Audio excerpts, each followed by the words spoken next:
रहस्यमय लड़की की भटकती आत्मा हिंदी कहानी पिछले काफ़ी समय से करांची के गली मोहल्लों में नीली साड़ी वाली एक मृत लड़की की तथाकथित भटकती आत्मा के किस्से सरगर्मी से लोगों का ध्यान अपनी ओर आकृष्ट कर रहे हैं। कुछ वर्ष पूर्व ताहिरा नामक एक लड़की एक दुर्घटना में मौत का शिकार हो गई थी। लेकिन उसकी हर बरसी के पश्चात पुलिस को यह रिपोर्ट मिली कि किसी नीली साड़ी वाली लड़की ने अमुक स्थान पर रात में किसी मोटर कार को मार्ग में रोका और उसके चालक से लिफ्ट देने की प्रार्थना की।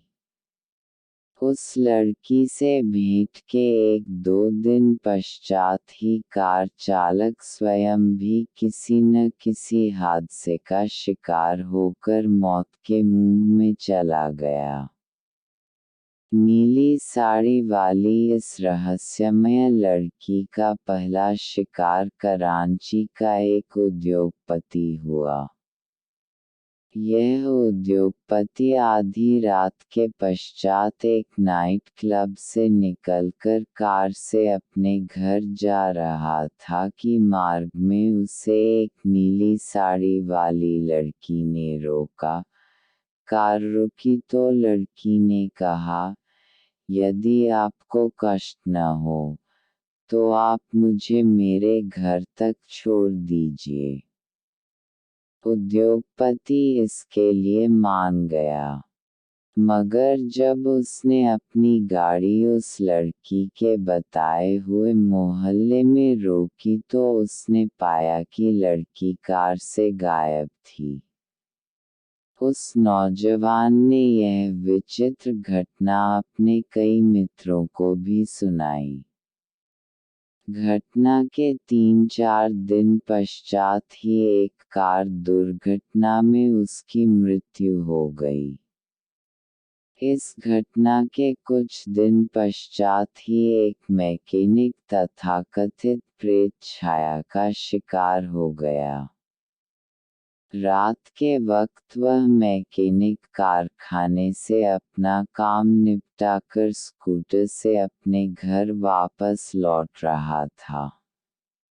मार्ग में उसे एक नीली साड़ी वाली लड़की ने रोका और उससे कहा कि वह उसे करीब की ही एक इमारत तक पहुंचा दे।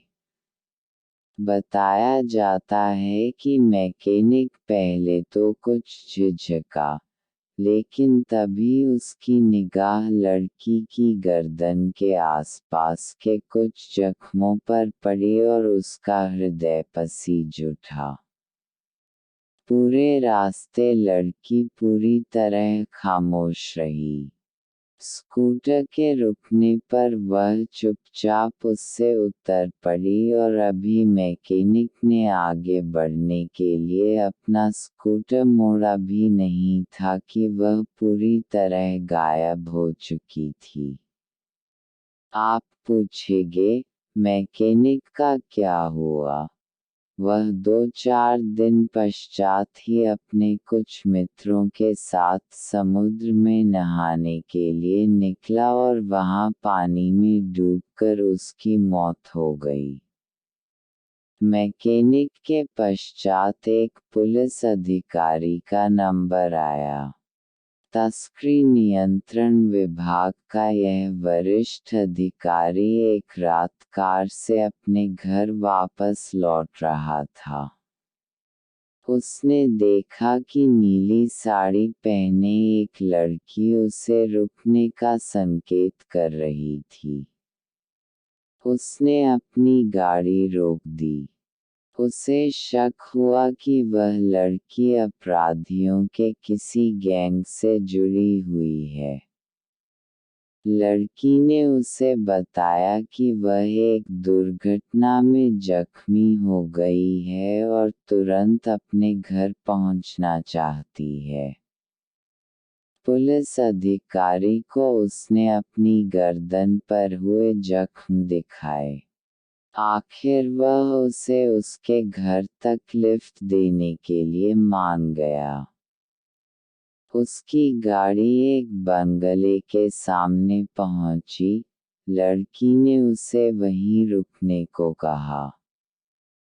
लड़की के अंदर जाने पर अधिकारी ने सावधानीवश उस बंगले का नंबर नोट कर लिया और फिर कार अपने घर की ओर मोड़ ली।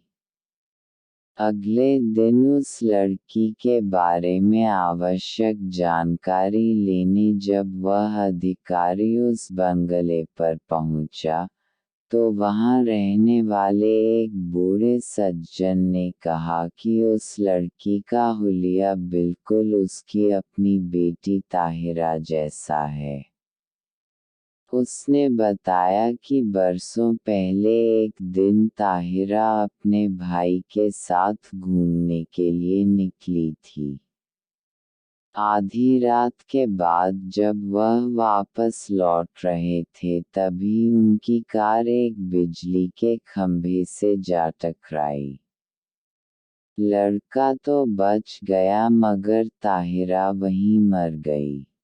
मगर बूढ़े पिता की यह कहानी सुनने के पश्चात पुलिस अधिकारी पर क्या गुजरी। 3-4 दिन पश्चात ही तस्करों के एक गिरोह को पकड़ने का प्रयास करते हुए वह गोलियों का शिकार हो गया। रहस्यमय लड़की की भटकती आत्मा हिंदी कहानी पिछले काफ़ी समय से करांची के गली मोहल्लों में नीली साड़ी